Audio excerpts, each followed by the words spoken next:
Your market news now. Oil prices were little changed after rising in the previous session, but are set to fall for a third week as concerns of supply disruptions from the Israel-Hamas conflict have ebbed, allowing demand worries to reassert themselves.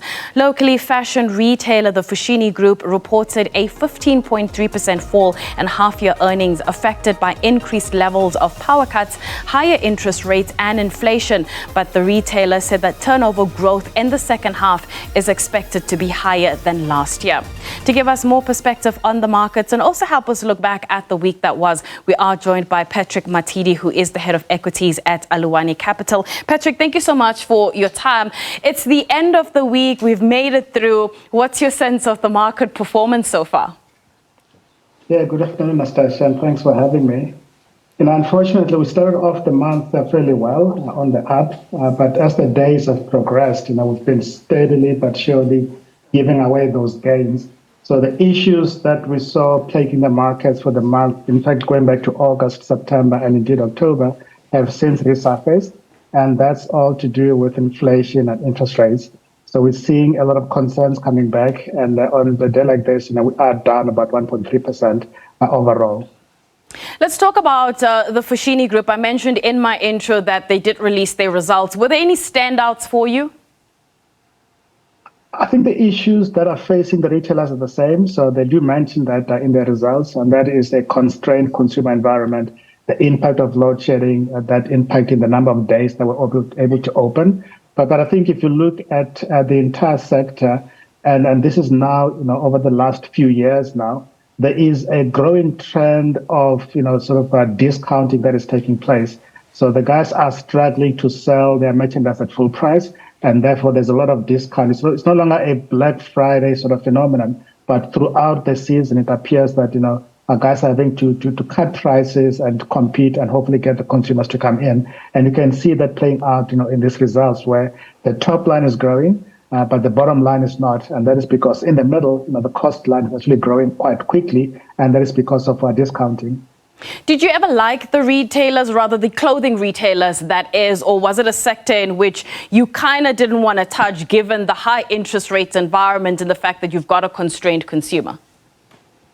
Look, if you look at that thematic of a constrained consumer, it plays across the different sectors. So it's not only retailers, but also banks and also some of the consumer names. So in that bad bunch, you kind of need to pick your spots. So our preference has been firstly on the banks, because, the banks have got what we call an annuity business. So when you lend money to someone, as long as they're paying you and servicing the interest, that is good for earnings. The retail guys, especially the apparel guys, we tend not to like them as much because if you think about it, each morning and Mr. Foschini or Mr. Price or Foschini or Truist, they have to open their doors and one of us has to go in and actually buy a T-shirt for them to make money. So each day is almost like a start from scratch. And so from that perspective, in an environment where the consumer is constrained, we've not liked them. And then elsewhere, if you look at other sectors, look at especially resources, that has been a no-go for the last while, largely because of the continued disappointment from the likes of China. Let's talk about MultiChoice. Late yesterday afternoon, they released a business update. And when you look here, they are, of course, warning shareholders that they are expecting the interim loss to widen, but also highlighting those forex losses which are continuing to mount. Your thoughts on MultiChoice? Yeah, so that's one that we have not really liked. So MultiChoice has got similar, challenges with an MTN in that one of their biggest markets is Nigeria, and we know that that country has had a lot of challenges. Some of them fairly common to South Africa in the form of high interest rates, high inflation, but also post the election of the new government coming in. The ability to kind of stabilize the currency does not appear to be working. So the currency moved from about 350 in a naira to the dollar. It's currently sitting at about, let's say, 1,000, which is a massive move. And we are seeing that playing out, in the results of MultiChoice. Simplistically, MultiChoice, the end subscriptions from our subscribers in naira, but then the costs are in dollars, especially for the content, and then they have to bring that money back into SA. So we're seeing that currency playing out quite negatively for them, and hence the profit warning that there is, and they came out yesterday, and the share price actually responding quite negatively on the back of that. Let's take things stateside for a bit. I'm sure you got wind of the comments coming out of Fed Chair Jerome Powell and the various news articles surrounding what he said. What do you make of the Fed's inflation fight so far? And do you think that perhaps, we might have another increase at some point?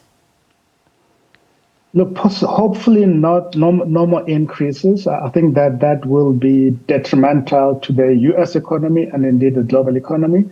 But I think the middle of the road, sort of outlook suggests that interest rates are likely to stay a lot longer, and a lot higher going forward. So if that plays out, yes, indeed, the impact on the economy will still be negative, but hopefully slowly so, as opposed to perhaps another rate hike, which I don't think the market is expecting. But the comments from the Fed Chair, Jerome Powell, last night, I think in my mind, that they were Fed expected, given the economic numbers coming out. I think the market actually ran ahead of itself, where we're starting to price in rate cuts, especially early next year. But if you look at the economic data, the U.S. economy remains very, very strong, and therefore inflationary pressures are still in the system, and inflation itself, still very high compared to the target, right? So the target is about 2%. It's currently sitting at about 2 times that, about 4.5% or so.